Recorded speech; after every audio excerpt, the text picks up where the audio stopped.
अस्सलाम वालेकुम। आज का हमारा आर्टिकल है कैथोड रेज ऑसिलोस्कोप। इसे शॉर्ट में हम लोग सीआरओ भी बोलते हैं। इसको इलेक्ट्रॉन बीम वोल्टमीटर भी कहते हैं। तो क्या होती है CRO? High speed graph plotting device है of electrical signals. Electrical signals की वेव फॉर्म को जाहिर करने के लिए हम लोग सीआरओ को यूज़ करते हैं। अगर कोई सिग्नल किसी और फॉर्म में है तो उसको पहले हम लोग इलेक्ट्रिकल सिग्नल में कन्वर्ट करके फिर सीआरओ को देंगे, तो सीआरओ उसकी वेव फॉर्म जो है वो जाहिर करेगी। फॉर एग्जांपल मैं बोल रहा हूँ तो मेरी आवाज़ जो है साउंड सिग्नल, इसको आप माइक के ज़रिए इलेक्ट्रिकल सिग्नल में कन्वर्ट करके तो सीआरओ को देंगे, तो फिर आप उसकी वेव फॉर्म को देख सकते हैं। तो क्या है CRO? High speed graph plotting device of electrical signals. किस प्रिंसिपल के ऊपर काम करती है? तो आंसर है deflection of electrons beam by electric field. Electrons की बीम होगी, उन्हें डिफ्लेक्ट किया जाएगा इलेक्ट्रिक फील्ड की मदद से। हम लोग जानते हैं इलेक्ट्रिक फील्ड जो है वो चार्ज पार्टिकल्स को एक्सीलरेट करवा सकती है, डिसलरेट करवा सकती है और उन्हें डिफ्लेक्ट भी करवा सकती है। तो deflection of electrons beam by electric field ये इसका प्रिंसिपल है। वीडियो के इस पार्ट में हम लोग सीआरओ का इंट्रोडक्टिव लेक्चर है, इसके पार्ट्स के बारे में जानेंगे, कंस्ट्रक्शन पार्ट्स, और नेक्स्ट जो पार्ट होगा उसमें इसकी वर्किंग के बारे में भी देखेंगे। तो स्टार्ट करते हैं फिलामेंट से। फिलामेंट क्या है? फिलामेंट हमने यहाँ फिलामेंट को देते हैं, एक स्प्रिंग टाइप होता है, ठीक है। तो यहाँ इसको करंट देते हैं। तो जब करंट देंगे तो आपको पता है हीटिंग इफेक्ट जॉल्स लॉ पढ़ा था, ज़्यादा टाइम के लिए करंट पास होगा, ज़्यादा हीटिंग इफेक्ट बनेगा। फिलामेंट की रेजिस्टेंस ज़्यादा होगी, ज़्यादा हीटिंग इफेक्ट बनेगा। ज़्यादा करंट पास करवाएंगे तो ज़्यादा हीटिंग इफेक्ट बनेगा। तो फिलामेंट से हीट प्रोड्यूस होती है अकॉर्डिंग टू जॉल्स लॉ।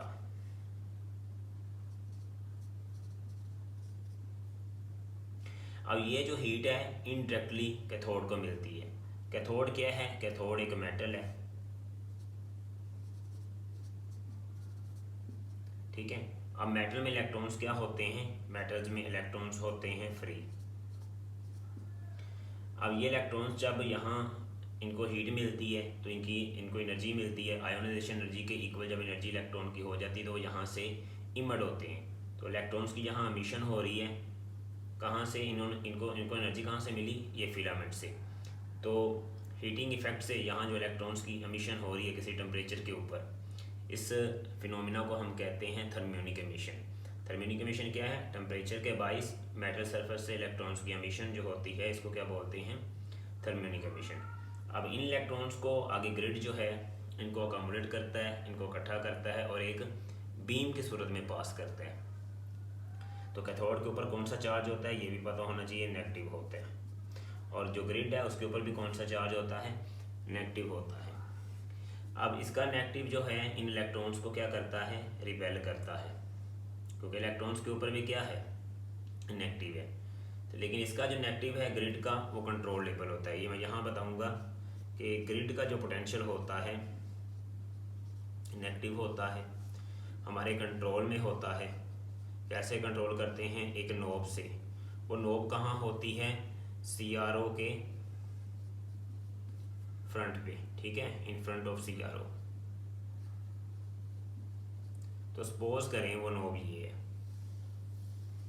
ठीक है, ये वो नोब है, तो ये उसका पॉइंटर है। तो अभी पॉइंटर है मिन पे, ठीक है, मिनिमम, और इधर क्या होगा? मैक्सिमम। अब सुने, जब हम पॉइंटर को यहाँ से घुमा के इधर लेके जाएंगे, मैक्स की तरफ लेके आते हैं, तो क्या होगा? ये जो ग्रिड है इसका जो नेगेटिव पोटेंशियल है वो कम हो जाता है। जब पोटेंशियल इसका कम होगा तो यहाँ जो इलेक्ट्रॉन्स जो थर्मियोनिक एमिशन के फिनोमेना से इमिट हुए हैं उनको रिपल्शन कम मिलेगी। जब उनको रिपल्शन कम मिलेगी तो यहाँ से मैक्सिमम इलेक्ट्रॉन आगे पास होंगे और स्क्रीन के ऊपर जाके स्ट्राइक करेंगे, तो यहाँ ब्राइटनेस बनेगी स्पॉट की, ठीक है। तो ब्राइटनेस ज़्यादा होगी, ठीक हो गया, ज़्यादा इलेक्ट्रॉन ज़्यादा ब्राइटनेस, ठीक है। जब हम इसको यहाँ से रिवर्स में घुमाते हैं, मिनिमम की तरफ लेके आते हैं इधर, जब इधर लेके आएंगे तो क्या होगा? इसका जो नेगेटिव पोटेंशियल है वो हो जाता है ज़्यादा। जब ग्रिड का पोटेंशियल ज़्यादा होगा तो इलेक्ट्रॉन्स भी नेगेटिव हैं, तो रिपल्शन ज़्यादा होगी, तो बहुत कम इलेक्ट्रॉन्स ही आगे बीम की सूरत में जाएंगे, और जब कम इलेक्ट्रॉन स्क्रीन पे टकराएंगे तो कम ब्राइटनेस प्रोड्यूस होगी। यहाँ पे ब्राइटनेस क्या होगी हमारी, कम होगी। तो मिनिमम की तरफ आने से मुराद है ब्राइटनेस स्पॉट की कम है, और मैक्सिमम की तरफ आने से मुराद है ब्राइटनेस ज़्यादा है। कैसे कम ज़्यादा हो रही है, ग्रिड का पोटेंशियल कम ज़्यादा हो रहा है। ठीक हो गया। सिर्फ जब हम इसको मिन की तरफ करेंगे ना तो नेगेटिव पोटेंशियल ज़्यादा हो जाएगा ग्रिड का, तो रिपल्शन बहुत ज़्यादा हो जाएगी। सिर्फ वही इलेक्ट्रॉन आगे पास करेंगे जिनकी काइनेटिक एनर्जी ज़्यादा होगी, क्योंकि कैथोड से जो इलेक्ट्रॉन्स थर्मोनिक एमिशन के फिनोमेना से निकल रहे हैं वो एक ही काइनेटिक एनर्जी के नहीं हैं, वो डिफरेंट काइनेटिक एनर्जी के।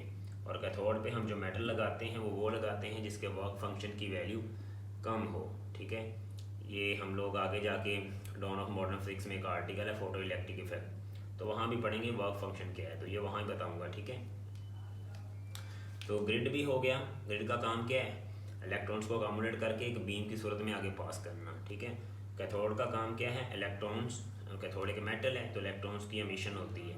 कैसे होती है, इनडायरेक्टली कैथोड गर्म होती है फिलामेंट से हीट लेके। ठीक है, और फिलामेंट में हीट कैसे प्रोड्यूस होती है, I2RT जॉल्स। ठीक हो गया। अब देखें, जब यहाँ ग्रिड पे इलेक्ट्रॉन बीम की सूरत में निकलेंगे तो उनकी काइनेटिक एनर्जी बहुत कम होगी। अब उनकी एनर्जी को, काइनेटिक एनर्जी को बढ़ाना है ताकि स्क्रीन तक पहुँचे, तो उसके लिए हम लोग लगाते हैं एनोड्स। तो एनोड पे कौन सा पोटेंशियल होता है, पॉजिटिव पोटेंशियल। ठीक है, तो A1 A2 A3 ये एनोड्स हैं। ठीक है, एनोड्स का काम क्या है, एक तो चार्ज पार्टिकल्स जो यहाँ से इलेक्ट्रॉन्स निकले हैं उनको एक्सीलरेट करवाना, और दूसरा इनका काम है इलेक्ट्रॉन्स की बीम को फोकस करना। लेकिन फोकस करेंगे शार्प इमेज बनेगा, शार्प इमेज बनेगा तो आप उसे स्टडी कर सकते हैं। अगर आप कोई ऐसा इमेज बन जाता है जो शार्प नहीं है, सपोज ये इमेज को ऐसे कोई वेव बनती है, तो आप देखें ये जो इमेज है ये शार्प नहीं है, आप ऐसे इसका कैसे एम्पलीट्यूड वगैरह बताएंगे कि यहाँ तक है, यहाँ थोड़ा सा ऊपर है, या यहाँ तक है। तो शार्प इमेज जितना शार्प होगा उतना स्टडी करना आसान होगा। तो वो कौन करेंगे, एनोड करेंगे। ठीक है, तो एनोड का काम है इलेक्ट्रॉन्स की बीम या इलेक्ट्रॉन्स को एक्सीलरेट करवाना और उसके साथ साथ उन्हें फोकस करके यहाँ पे शार्प इमेज बनाना। ठीक है, आगे हमारे पास आ जाती हैं डिफ्लेक्टिंग प्लेट्स। ठीक है, तो इससे पहले मैं आपको ये बताऊँगा कि ये हमारे पास जो जितना हमने स्टडी किया ये मैं रेज करने लगा हूँ, इसको स्क्रीनशॉट लेना है तो ले लें। ठीक है, तो ये देखें,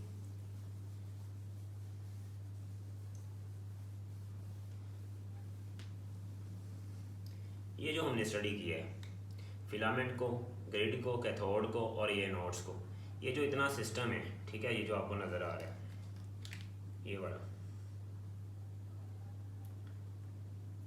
इसको बोलते हैं इलेक्ट्रॉन गन। क्या बोलते हैं, इलेक्ट्रॉन गन। ठीक है, तो इलेक्ट्रॉन गन में क्या क्या शामिल है, फिलामेंट शामिल है, ग्रिड शामिल है, कैथोड शामिल है और एनोड शामिल है। तो शॉर्ट क्वेश्चन में पूछा जा सकता है कि इलेक्ट्रॉन गन किन पार्ट्स पे कंसिस्ट है। ठीक है, फिलामेंट, ग्रिड, कैथोड और एनोड्स, हर एक का काम मैंने बता दिया। फिलामेंट क्या करता है, फिलामेंट से करंट पास होता है, गर्म होता है अकॉर्डिंग टू जॉउल लॉ। आगे कैथोड है, मेटल की होती है, थर्मोनिक एमिशन का फिनोमेना होता है, इलेक्ट्रॉन्स की एमिशन होती है। ग्रिड का काम है उन इलेक्ट्रॉन्स को अकोमोडेट करना और बीम की सूरत में पास करना। एनोड्स का काम क्या है, इलेक्ट्रॉन्स की बीम को फोकस करना और उन्हें एक्सीलरेट करवाना। तो ये है इलेक्ट्रॉन गन। ठीक है, आगे हमारे पास आती हैं प्लेट्स।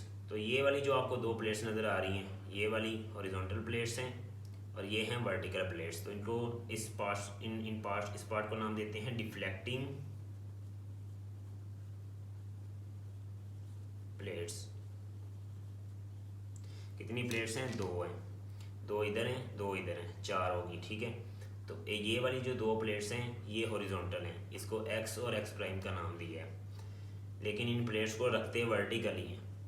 देखें प्लेट्स जो हैं हॉरिजॉन्टल, ये वाली जो दो प्लेट्स हैं ये हॉरिजॉन्टल प्लेट्स कहलाएंगी। क्यों कहलाएंगी वो बताते हैं हम आपको, लेकिन रखते इनको कैसे हैं, इन प्लेट्स को वर्टिकल रखते हैं।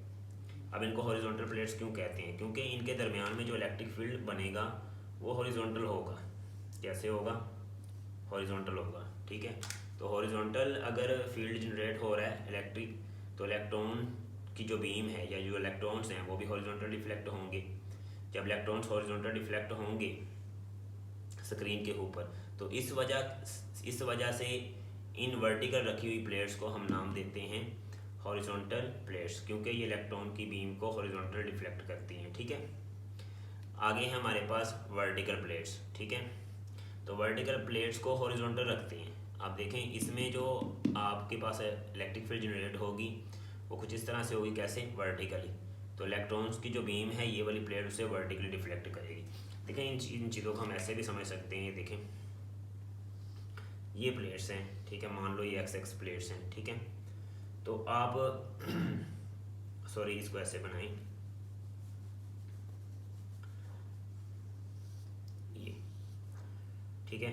तो प्लेट्स मैंने वर्टिकल रखी, लेकिन इनमें फील्ड कैसा होगा, फील्ड इनका हॉरिजॉन्टल है। ठीक है, ये हॉरिजॉन्टल फील्ड। लेकिन अगर मैं प्लेट्स को ऐसे रखूं, ये कौन कौन सी हैं, वाई प्राइम है और ये वाली एक्स प्राइम समझ लें। ठीक है, तो इनमें जो फील्ड आपका बनेगा वो वर्टिकली बनेगा। अब ये वाली जो इलेक्ट्रिक फील्ड है, ये वाली, ये इलेक्ट्रॉन को हॉरिजॉन्टल डिफ्लेक्ट करेगी और ये कम ज़्यादा हो रही होती है, बताएंगे आगे। और ये वाली जो इलेक्ट्रिक फील्ड है ये इलेक्ट्रॉन्स को वर्टिकल डिफ्लेक्ट करेगी। तो ये कैसे डिफ्लेक्ट कर सकती है, हॉरिजॉन्टल, ऐसे ऐसे। और ये इलेक्ट्रिक फील्ड कैसे डिफ्लेक्ट करेगी, ऐसे ऐसे। कैसे होते हैं, कम ज़्यादा फील्ड होती है, आगे बताएंगे। ठीक है, तो ये हमारे पास डिफ्लेक्टिंग प्लेट्स होगी। लास्ट जो इसका मेजर पार्ट है CRO का वो है स्क्रीन।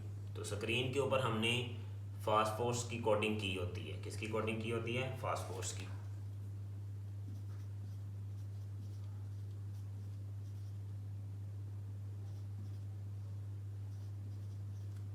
फास्फोरस की क्या होती है, कोटिंग होती है। ठीक हो गया, तो ये तीसरा पार्ट है इसका, स्क्रीन।